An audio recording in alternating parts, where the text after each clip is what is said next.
नमस्कार प्रिय भक्तों, आप सभी का स्वागत है आपके अपने YouTube चैनल पर। आज की जो कहानी है, आज का जो प्रसंग है, आज की जो कहानी है बड़ी ही ज्ञानवर्धक है। ये एक तीतर का प्रसंग है। तीतर की 7 बातें कुछ ऐसी है। तीतर कहता है, जो इंसान अपने जीवन में सुख समृद्धि पाना चाहता है, हमेशा सुखी जीवन जीना चाहता है, वो इंसान इन 7 बातों को अपने जीवन में हमेशा याद रखें और हो सके तो इन 7 बातों को अपनी औलाद को भी जरूर बात कर जाए।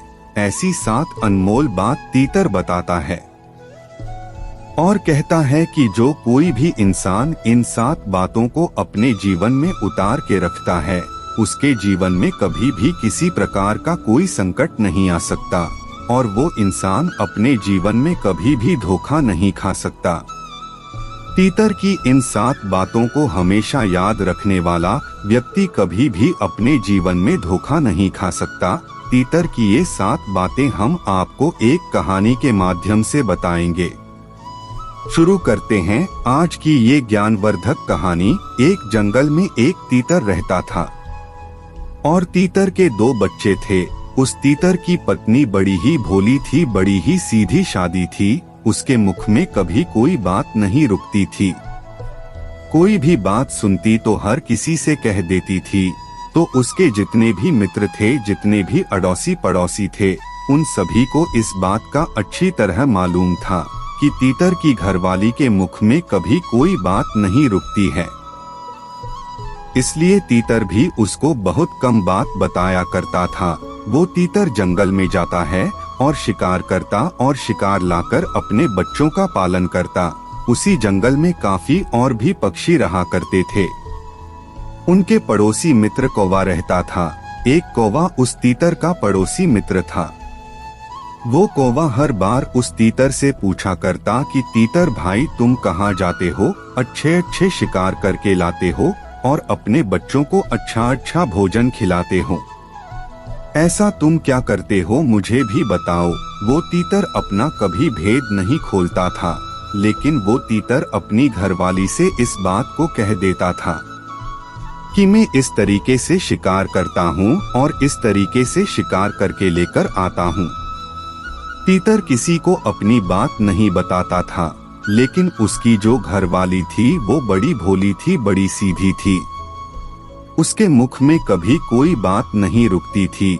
जब वो तीतर बात नहीं बताता था तो वो कौवा उस तीतर की घरवाली से इस बात को पूछता था कि तुम्हारा पति कहाँ जाता है और कैसे शिकार करके लाता है। वो तीतर अपनी घरवाली को खूब समझाता कि तुम किसी को कुछ मत बताया करो। यदि तुम ऐसा करती रही तो एक दिन ऐसा आएगा कि हमारे खाने के लाले पड़ जाएंगे, हमें भोजन मिलना बड़ा मुश्किल हो जाएगा। लेकिन उस तीतर की पत्नी बड़ी भोली थी। वो कुछ देर उस बात को याद रखती और कुछ देर बाद वो उस बात को भूल जाती। इसी बात को लेकर वो तीतर बड़ा दुखी रहता था, क्योंकि तीतर हर रोज नई जगह खोजने की कोशिश करता, हर रोज नई जगह खोजकर अपना भोजन तलाश करता। लेकिन जब शाम को आकर के अपनी पत्नी को बताता, तब पत्नी दूसरे दिन उस कौवे को बता देती। कौवा अक्सर इसी फिराक में रहता था। कौवा अक्सर उस तीतर की पत्नी से इस बात को अक्सर पूछा करता था कि तुम्हारा पति कहाँ जाता है और इतना टाइम भी नहीं लगता और फट से जाता है और फट से भोजन लेकर आ जाता है। और कौवा कहता है कि हम दिन भर भटकते रहते हैं, लेकिन हमें कहीं भोजन नहीं मिलता। और तुम्हारा पति ऐसा क्या करता है जो फट से जाता है और फट से भोजन ले आता है। कौवे की इस बात को सुनकर उस तीतर की पत्नी वो सारी बातें बता देती है जो तीतर उससे कहता है, क्योंकि तीतर रोज जाता और रोज नई जगह जाकर के भोजन लेकर आता और आते ही उसकी पत्नी पूछती कि आज कहाँ से लेकर आए हो। वो तीतर अपनी पत्नी को बताता था कि मैं उस जगह से भोजन लेकर आया हूँ। दूसरे दिन जब कौवा उस तीतर की पत्नी से पूछता तो तीतर की पत्नी उस कौवे को बता दिया करती। फिर कौवा वहाँ से चलता और उस तीतर वाली जगह पर अपना अधिकार जमा लेता। तीतर को वो आसपास भी नहीं भड़कने देता।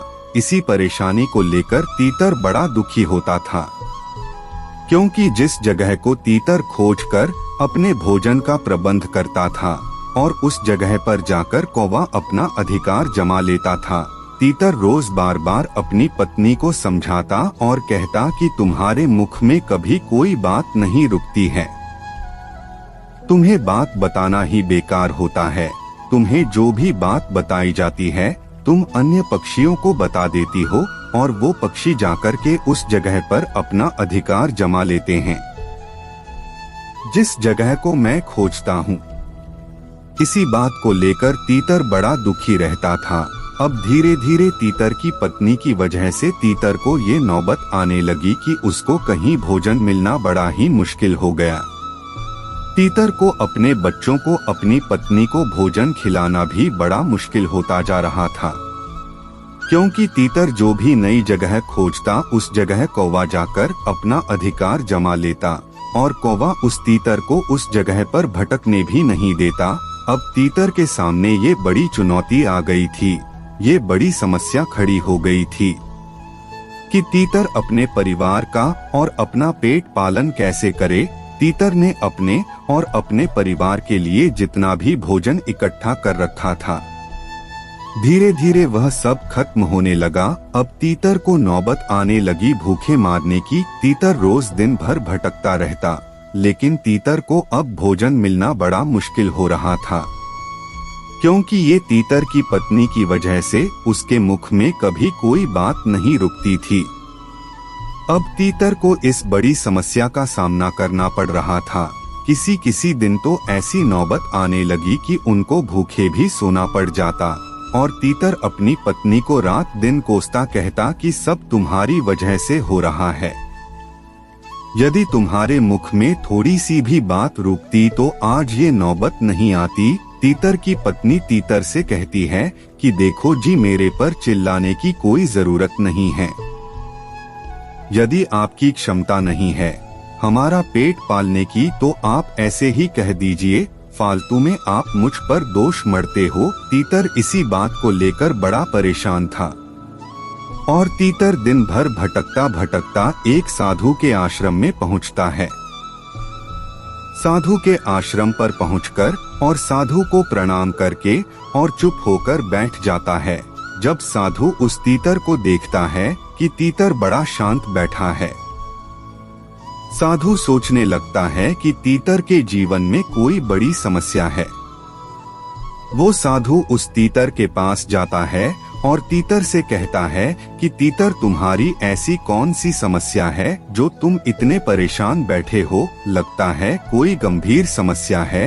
वो तीतर साधु महाराज को प्रणाम करता है और साधु को वह सारी घटनाएं सुनाने लग जाता है। वो तीतर कहता है कि हे साधु महाराज, मेरी पत्नी की वजह से मुझे ये दिन देखने पड़ रहे हैं।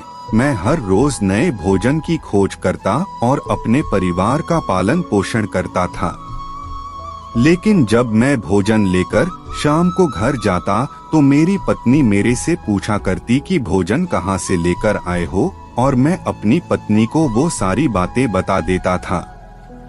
मैं यही सोचता था कि मेरी पत्नी मेरी जीवन संगिनी है और पत्नी से किसी भी बात का भेदभाव नहीं रखना चाहिए। इसी विचार को लेकर मैं अपनी पत्नी से पूरी बातें कह देता था और मेरी पत्नी बड़े भोले स्वभाव की है, बड़ी भुलक्कड़ है। दूसरे दिन मेरी पत्नी कौवे को बता देती थी। कौवा मेरी पत्नी से आकर पूछता था कि तुम्हारा पति क्या करता है और कहां से भोजन लेकर आता है। मेरी पत्नी वो सारी बातें उस कौवे को बता देती थी। दूसरे दिन वो कौवा जाकर उसी स्थान पर अपना अधिकार जमा लेता है और हमसे कहता है कि यहाँ से तुम्हारा कोई लेना देना नहीं है, हमें उस जगह पर भटकने नहीं देता है। इसी वजह से आज मेरी पत्नी की वजह से मुझे ये नौबत आ गई है कि मुझे एक टाइम का भोजन मिलना भी बड़ा मुश्किल हो रहा है और मेरे बच्चे भूखे बैठे रहते हैं। इसी चिंता को लेकर मैं बड़ा दुखी रहता हूँ। वो साधु महाराज उस तीतर से कहते हैं कि ये तुम्हारी मूर्खता है, जब तुम्हें ये मालूम है कि तुम्हारी पत्नी भुलक्कड़ स्वभाव की है, सीधी है, भोली है और उसके मुख में कभी कोई बात नहीं रुकती, तो तुम्हें ऐसी किसी भी बात को नहीं बताना चाहिए जो तुम्हारे मतलब की हो और उस बात को किसी को बताने से तुम्हारा बुरा हो जाए। ऐसी बात को आप हमेशा अपने तक सीमित रखें। वह साधु महाराज तीतर से कहते हैं कि तीतर, अब तुम मेरी बात गौर से सुनो, मैं आपको ऐसी 7 बातें बताऊंगा। यदि आप अपने जीवन में इन 7 बातों पर अमल करोगे तो कभी भी जीवन में दुख नहीं पाओगे। सबसे पहली बात साधु महाराज उस तीतर को बताते हैं कि अपनी मजबूरी कभी किसी को मत बताओ, चाहे वह पत्नी हो या पुत्र हो या कोई मित्र हो, अपनी मजबूरी कभी किसी को मत बताओ। यदि आप अपनी मजबूरी किसी को बताते हो तो सामने वाला आपकी मजबूरी का हमेशा फायदा उठाएगा और हमेशा आपको नीचा दिखाने की कोशिश करेगा। इसीलिए अपनी मजबूरी कभी किसी को नहीं बतानी चाहिए। दूसरी बात साधु महाराज तीतर को बताते हैं। साधु महाराज कहते हैं कि तीतर भाई, दूसरी बात जो मैं आपको बताने जा रहा हूँ, ये बहुत ही खास और भेदपूर्ण जानकारी है। इसको अपने जीवन में हमेशा याद रखना। साधु महाराज तीतर को दूसरी वो बात बताते हैं, कहते हैं अपने भविष्य की गलतियाँ और अपने भविष्य की रणनीति, दोनों बातें कभी किसी को नहीं बतानी चाहिए। यदि आप अपने भविष्य की गलतियां बता दें तो सामने वाला आपकी उन भविष्य की गलतियों को पढ़कर आपको हमेशा नीचा दिखाने की कोशिश करेगा और आपको कभी भी ऊपर नहीं उठने देगा। हो सकता है आपके बने काम को बिगाड़ दे। इसलिए अपने भविष्य की गलतियां कभी किसी को नहीं बतानी चाहिए और यदि आप भविष्य की रणनीति को बताते हैं तो सामने वाला आपके बने काम को बिगाड़ देगा और वह जो उससे पहले सामने वाला रणनीति तैयार कर लेगा और आपको हमेशा युद्ध में परास्त होने का खतरा होता है। इसलिए अपने भविष्य की रणनीति कभी किसी को नहीं बतानी चाहिए। तीसरी बात साधु महाराज उस तीतर को बताते हैं और कहते हैं कि अपने घर की बातें कभी किसी को नहीं बतानी चाहिए। आपके घर में जो भी बातें होती हैं, पति पत्नी में होती है, पिता पुत्र में होती है, अपने घर की जो भी बातें हैं कभी किसी को नहीं बतानी चाहिए।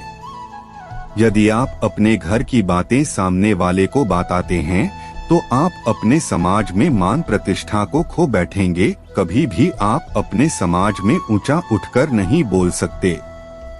सामने वाला आपके घर की बातों को सुनकर और वो मौके का फायदा उठाएगा। इसलिए अपने घर की बातें कभी किसी को भूलकर भी नहीं बतानी चाहिए। चौथी बात साधु महाराज तीतर को बताते हैं, कहते हैं कि अपनी कमाई का जरिया कभी किसी को नहीं बताना चाहिए कि आप कहां से कमाई कर रहे हैं, कहां से भोजन इकट्ठा करते हैं। यदि आप अपनी कमाई का जरिया सामने वाले को बताते हैं तो हो सकता है आपकी कमाई का जरिया खत्म हो जाए और सामने वाला तुम्हारी कमाई पर जाकर वह अपना अधिकार जमा ले, जिस तरीके से उस तीतर के साथ हो रहा है कि तीतर रोज नई जगह खोजता है और उस जगह पर जाकर कौवा अपना अधिकार जमा लेता है। इसी तरीके से यदि आप अपनी कमाई का जरिया सामने वाले को बताते हैं तो हो सकता है सामने वाला आपकी कमाई के जरिए पर जाकर अपना अधिकार जमा ले और आपकी कमाई का जरिया ही खत्म हो जाए। इसीलिए अपनी कमाई का जरिया कभी किसी को नहीं बताना चाहिए। आप क्या करते हैं, क्या नहीं करते हैं, कभी किसी को नहीं बतानी चाहिए। पांचवी बात साधु महाराज तीतर को समझाते हैं और कहते हैं कि अपनी कमजोरी और अपनी ताकत ये भी किसी को नहीं बतानी चाहिए। यदि आप अपनी कमजोरी बताते हैं तो सामने वाला आपकी कमजोरी का फायदा उठाएगा और यदि आप अपनी ताकत बताते हैं तो सामने वाला आपकी ताकत को तोड़ सकता है, आपकी ताकत को खत्म कर सकता है। इसीलिए अपनी कमजोरी और अपनी ताकत भी किसी को नहीं बतानी चाहिए। कितना भी घनिष्ठ मित्र हो, कैसा भी हो, लेकिन अपनी कमजोरी और अपनी ताकत कभी भी किसी को नहीं बतानी चाहिए। छठी बात, साधु महाराज उस तीतर से कहते हैं कि कभी भी जीवन में अपने मित्र और अपने शत्रु के बारे में किसी को नहीं बताना चाहिए। यदि आप अपने मित्र को किसी को बताते हैं कि फलाना आदमी मेरा मित्र है, तो हो सकता है भविष्य में सामने वाला आपकी मित्रता को ही खत्म कर दे और आपके मित्र को आपका ही शत्रु बना दे। इसीलिए अपने मित्र के बारे में कभी किसी को ना बताएं। और यदि आप अपने शत्रु के बारे में किसी को बताते हैं, तो हो सकता है कि सामने वाला आपके शत्रु से जा मिले और आपके शत्रु का बल और भी अधिक दुगुना हो जाए। इससे आपको बहुत ही अधिक खतरा होता है। इसीलिए कभी भी कैसा भी संकट आ जाए, कैसी भी मजबूरी आ जाए, लेकिन कभी भी अपने मित्र और अपने शत्रु के बारे में कभी किसी को नहीं बताना चाहिए। सातवीं बात, साधु महाराज बताते हैं, तीतर भाई गौर से सुनिए, दिया हुआ दान कभी भी किसी को नहीं बताना चाहिए। यदि आप बाएं हाथ से दान देते हैं तो दाएं हाथ को भी पता नहीं चलना चाहिए। यदि आप दिए हुए दान को एक दूसरे को बताते हैं, अपनी पढ़ाई के चक्कर में बताते हैं, अपनी डीगे हाँकने के चक्कर में दिए हुए दान को किसी अन्य लोगों को बता देते हैं, तो आपका दिया हुआ दान व्यर्थ ही चला जाएगा और उसका आपको कोई फल नहीं मिलेगा। इसलिए दिए हुए दान को भी कभी किसी को नहीं बताना चाहिए। ये 7 बातें साधु महाराज उस तीतर को समझाते हैं और तीतर के मन में ये 7 बातें बिल्कुल बैठ जाती है। तीतर इन 7 बातों पर अमल करता है और धीरे धीरे तीतर ने अपनी पत्नी को बातें बताना बंद कर दिया। उसके बाद तीतर का जीवन पहले जैसे सुखमय हो गया और तीतर अपना जीवन खुशी से व्यतीत करने लगा। तो प्रिय भक्तों, हम उम्मीद करते हैं कि ये कहानी आपको जरूर पसंद आई होगी और इस कहानी से आपको जरूर प्रेरणा मिली होगी। आप कभी भी इन 7 बातों को कभी किसी को नहीं बताएंगे। हम उम्मीद करते हैं कि आपका जीवन सुखमय होगा। प्रिय भक्तों, उम्मीद है कि यह ज्ञानवर्धक कहानी आप लोगों को पसंद आई होगी। अगर पसंद आई हो तो वीडियो को लाइक, शेयर और चैनल को सब्सक्राइब जरूर कीजिए। धन्यवाद।